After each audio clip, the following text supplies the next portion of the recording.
दोस्तों आज बात करेंगे डेली वेजर कर्मचारी क्या होते हैं। बड़ी इंपॉर्टेंट वीडियो है, काफ़ी लोगों की मांग है। लॉकडाउन की वजह से जितने भी डेली वेजर थे उन सब की सेवाएं समाप्त हो गई हैं किसी न किसी कारण से। अब उन्हें पता लगा है कि हम तो आज तक डेली वेज ही थे। तो बड़ा महत्वपूर्ण वीडियो है, पूरा देखिएगा।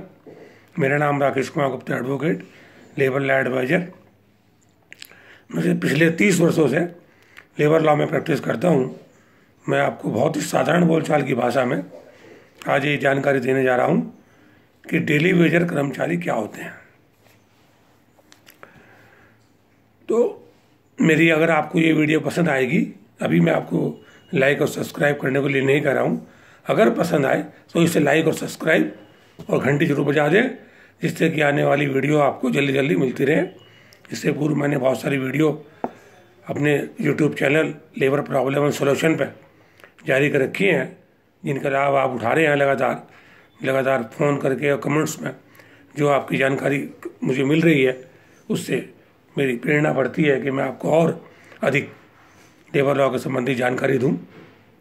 तो आइए आते हैं आपने आज मूल विषय पर, डेली वेजर कर्मचारी। जैसा कि नाम से ही स्पष्ट है कि जो व्यक्ति रोजाना कार्य करते हैं और रोजाना शाम को उनको उसकी मजदूरी मिल जाती है, उन्हें डेली वेजर कर्मचारी कहा जाता है। जिस दिन वो छुट्टी करते हैं उनको कोई पैसा नहीं मिलता, लेकिन जिस दिन वो काम करते हैं उस दिन उसको पैसा मिलता है। लेकिन होता क्या है, जो हो क्या रहा है कि कोई भी कर्मचारी जब कार्य करता है तो ये ठेकेदार के माध्यम से या डायरेक्ट कंपनी में काम करता है, तो पूरे महीने काम करता है और महीने में एक बार उसको उसका वेतन दे देते हैं। तो ये डेली वेजर तो नहीं हुआ, रोज तो नहीं काम किया, महीने में काम किया, महीने भर काम किया और महीने भर की तनख्वाह मिल गई। और 4 छुट्टी भी मिलती है उसमें, क्योंकि 7 दिन के काम करने के बाद 1 दिन की अवकाश देना भी अनिवार्य है। लेकिन डेली वेजर 7 दिन अगर काम करता है तो 8वें दिन भी काम करेगा तो पैसे मिलेंगे, मरने नहीं मिलेंगे। लेकिन फैक्ट्री और या ठेकेदार के माध्यम से काम करने पे ये लागू नहीं होता। अब इसका मतलब ये हुआ कि जो 1 महीने में पेमेंट देते हैं वो गलत करते हैं। तनख्वाह तो रोज की रोज मिलनी चाहिए, थे वो तो डेली वेजर हुए, लेकिन मानता कोई नहीं। उससे भी डेली वेजर के नाम से या मस्टोल कर्मचारी के नाम से या टेम्परेरी कर्मचारी के नाम से उसका नाम रख देते हैं, उससे काम कराते रहते हैं, काम वो करते रहता है, महीने में मजदूरी मिलती रहती है। अब बहुत से कर्मचारी सालों साल काम करते रहते हैं, कई साल 2-2 साल, 3-3 साल, 5-5 साल, 10-10 साल हो जाते हैं। सरकारी विभाग में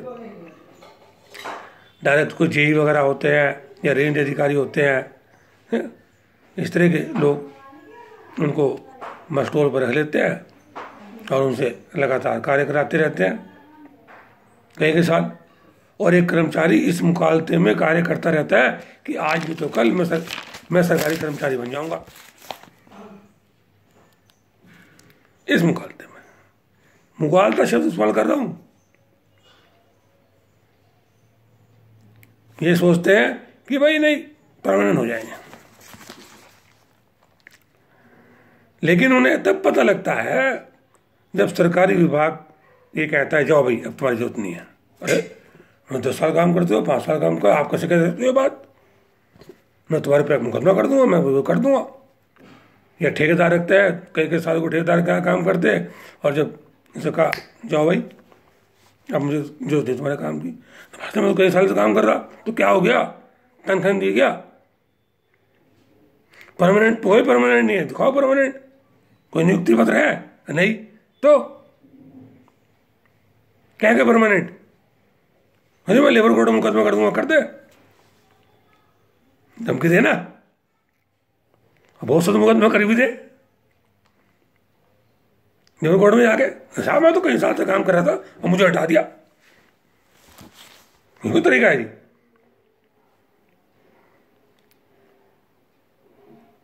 तो अब ये बात होती है कि जो डेली वेजर कर्मचारी है उसके कोई अधिकार भी है नहीं है भाई। उसके अधिकार इतने ही है कि तनख्वाह ले ले अपनी, और ज्यादा करे बहुत देते नहीं, वैसे नोटिस पे ले देंगे, छटनी मुआवजा देता नहीं कोई, लेकिन मिल सकता है। बोनस भी कोई नहीं देता, मांग सकते हो आप, लेकिन कोई नहीं देता। आप किसी से नियुक्ति पत्र मांग नहीं सकते, कोई देता ही नहीं। डेली को कौन नियुक्ति पत्र दे रहा? जो रोज काम पे बुला, या महीने भर काम के लिए बुला, या 6 महीने काम के लिए बुला रहा, कोई काम पे नहीं, कोई कौन देता।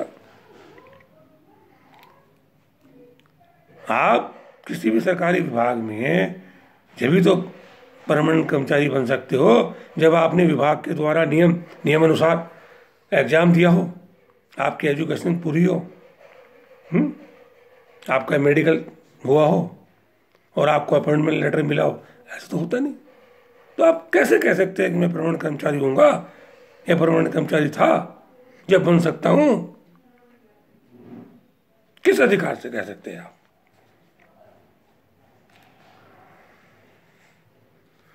मालिक हो, फैक्ट्री वाला हो, या ठेकेदार हो, या कोई भी हो, अपनी जरूरत जब पड़ती है वो तुम्हें रख लेते हैं काम पे। उनकी जरूरत खत्म हुई, जाओ। जबरदस्ती नहीं है आपकी, समझे मेरी बात? लेकिन एक कर्मचारी इस मुकालते में काम करता रहता है कि भाई मैं परमानेंट हो जाऊंगा। विशेषकर सरकारी विभाग में आप बिना नियमानुसार यदि कार्य कर रहे हैं तो आप परमानेंट कभी नहीं हो सकते। ये बहुत सुप्रीम कोर्ट वगैरह के निर्णय है, backdoor entry not allowed, Uma Devi वगैरह के बहुत जजमेंट्स है ना। तो आपको कोई अधिकार नहीं है। हाँ, ये बात अलग है कि कुछ प्राइवेट सेक्टर ऐसे होते हैं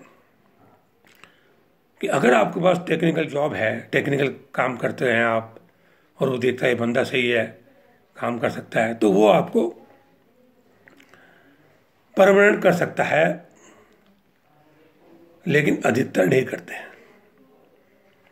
क्योंकि अब एक नया चलन चल रहा है कि जो फैक्ट्री ओनर होते हैं वो कर्मचारी को सीधे ना रखते, ठेकेदार के माध्यम से रख लें, और जब तक काम किया नहीं तो भगा देते हैं।